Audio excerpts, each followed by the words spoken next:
Pagka hindi ka nag-aaral or hindi mo nilawakan yung nag-iisip mo, mas stuck ka pala. Yung air conditioning ngayon is necessity na. Yes, of Yes. course. Kahit sa ang bahay mo makita. Oo, kasi masabi ko siyang necessity kasi nung time nung COVID, isa ako sa tumatakbo dyan. Eh, hindi naman lahat makakalabas, di ba? So, ibig sabihin, to the point na nakakalabas ako nung COVID times, Ibig sabihin, kasama siya dun sa talagang needs. kasama siya dun sa necessity kasi yung talaga.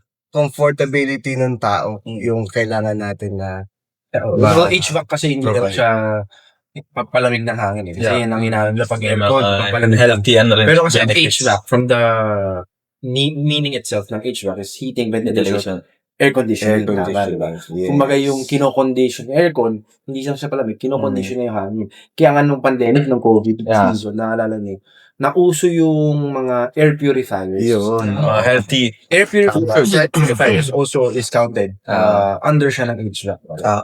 Tama. So, bali yung ventilation, pinapurify niya hangin, may iba-iba klaseng filters na. Yung mga nauso dyan, yung mga HEPA filter na. Tsaka yung panahon ng COVID, naging precautious na rin kasi yung mga tao eh. So, naging health conscious sila. Tapos sa time nagkaroon sila, ay may mga ganyang technology pala yung sa aircon na nabibigay yung filter. Yung mga plasma Yun. pa, diba? Ang dami mga, meron pa kayo nausin, parang infrared, may UV. UV. May UV na rin, diba? Para sa mga air pollutants pa.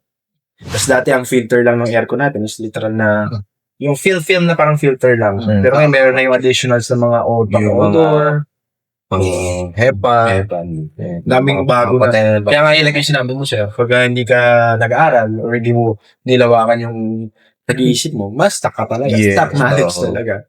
Diba? Especially, for example, pumasok ka sa sales and wala kang idea sa mga bagong technology. What if yung clients nagtanong sa'yo, sir, meron ba kayong ganito? Meron ba kayong ganyan? Bakit wala? Bakit meron?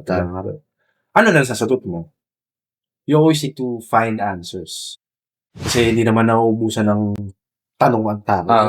Parang may term dyan, educational is the key. Educational is Educational is the key. Sagot ba sa lahat ng natin? Hindi dapat.